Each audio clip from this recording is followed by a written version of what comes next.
नमस्ते students, welcome to the class.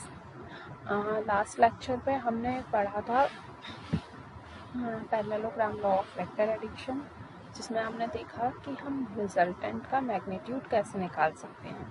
सो इस session में हम कंटिन्यू करेंगे कि हम रिजल्टेंट की डायरेक्शन कैसे निकालते हैं। मैं आपको एक बार फिर से डायग्राम दिखाती हूँ। ठीक है, हमारे पास दो वेक्टर्स थे P एंड Q, जिनका रिजल्टेंट है R का हमने मैग्नीट्यूड निकाला था। अब हमें डायरेक्शन निकालनी है। P और Q के बीच जो एंगल है वो है थीटा। अब हम कंसिडर करते हैं कि P और R इसके बीच में एंगल है फाई।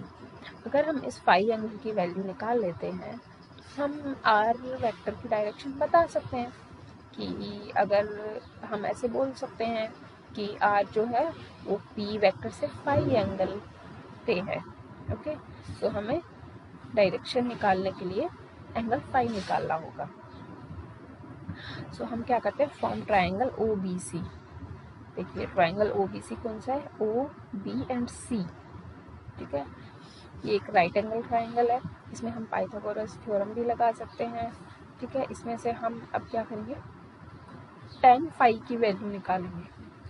tan थीटा कितना होता है, tan theta is equals to perpendicular upon base. यहाँ पे परपेंडिकुलर है BC एंड बेस है OC। tan फाई हो जाएगा BC अपॉन OC। ये देखिए tan phi is equals to BC upon OC। Next हम फिर से डायग्राम पे आते हैं। OC को हम लिख सकते हैं OA प्लस AC। तो हमने डिनोमिनेटर में OC की जगह OA प्लस AC लिख दिया। अब यहाँ पे हमने जो लास्ट सेशन में डेरिवेशन किया था उसमें AC की वैल्यू, हाँ सिर्फ AC की वैल्यू हमने निकाली थी Q cos थीटा। तो AC की जगह हमने लिख दिया Q cos थीटा, और हमने BC की वैल्यू निकाली थी Q sin थीटा। तो हमने न्यूमरेटर में BC है उसकी जगह लिख दिया Q sin थीटा। ठीक है, ये आ गया हमारा tan फाई के इक्वल।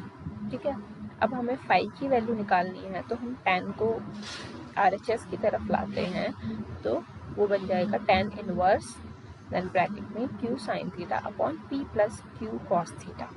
इसको हम सॉल्व करके एंगल फाई की वैल्यू निकाल सकते हैं, जो कि रिजल्टेंट की डायरेक्शन को बताएगा। ठीक है, फाई एंगल क्या बताएगा, रिजल्टेंट की डायरेक्शन को बताएगा। इस तरह से हम डायरेक्शन निकाल सकते हैं। अब एक न्यूमेरिकल प्रॉब्लम देखते हैं हम इसी पर बेस्ड। प्रॉब्लम है, two forces of magnitude 6n and 10n are inclined at an angle of 60 degree with each other. Calculate the magnitude of resultant and angle made by resultant with 6n force. ठीक है, देखो आपको numerical problem solve करनी है, तो सबसे पहले आप क्वेश्चन पढ़िए अच्छे से। उसमें देखिए आपको क्या क्या चीज़ें गिवन है। ठीक है, फिर देखिए आपको क्या क्या फाइंड आउट करने को बोला हुआ है। ठीक है, फिर आप देखिए कि आप उसको कैसे फाइंड आउट कर सकते हैं। ठीक है, तो अगर हम गिवन की बात करें तो देखिए हमें टू फोर्सेस गिवन है, 6n एंड 10n। दोनों के बीच में एंगल कितना है, 60 डिग्री। तो थीटा की वैल्यू 60 डिग्री है। फोर्स P एंड Q की वैल्यू है 6n एंड 10n। n है फोर्स की यूनिट न्यूटन। ठीक है, हमें पूछा है रिजल्टेंट का मैग्नीट्यूड एंड डायरेक्शन निकालना है। तो मैग्नीट्यूड एंड डायरेक्शन के लिए सीधे सीधे फॉर्मूलेज हैं जो अभी हमने डराइव किए हैं। तो हम रिजल्टेंट का मैग्नीट्यूड निकालते हैं, जिसके लिए फॉर्मूला है R is equals to square root of P square plus Q square plus 2PQ cos theta.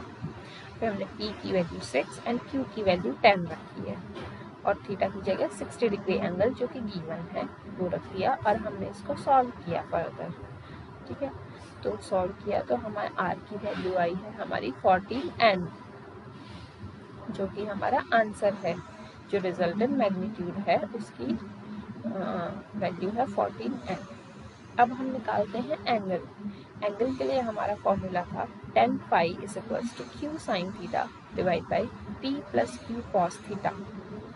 ठीक है, Q की जगह 10 रखा हमने, P की जगह 6 रखा एंड अगेन थीटा की जगह 60 रखा, एंड देन इसको सॉल्व किया तो जो न्यूमेरिकल वैल्यू है वो आई 5√3/11, ठीक है।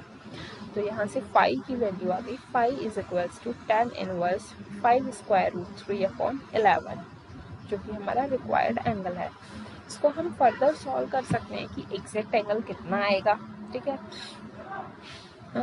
अगर एग्ज़ाम में आपके क्वेश्चंस आते हैं तो अगर आपको फर्दर सॉल्व करना आता है तो आप फर्दर सॉल्व करके लिख सकते हैं, नहीं आता है तो इतना भी छोड़ सकते हैं, ठीक है।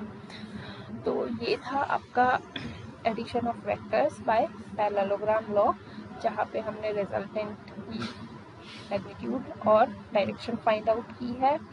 दोनों के लिए 2 फॉर्मूला हैं, आपको ये फॉर्मूला याद रखने हैं और काफ़ी इजी टॉपिक था। अगर कहीं पे डेरिवेशन में कोई कंफ्यूजन हो तो आप नीचे कमेंट में लिख दीजिए। अगर क्वेश्चन में भी कोई कुछ समझ नहीं आ रहा हो न्यूमेरिकल में तो भी आप कमेंट्स में मेंशन कर दीजिए। सो स्टूडेंट्स, मिलते हैं नेक्स्ट सेशन में। Thank you.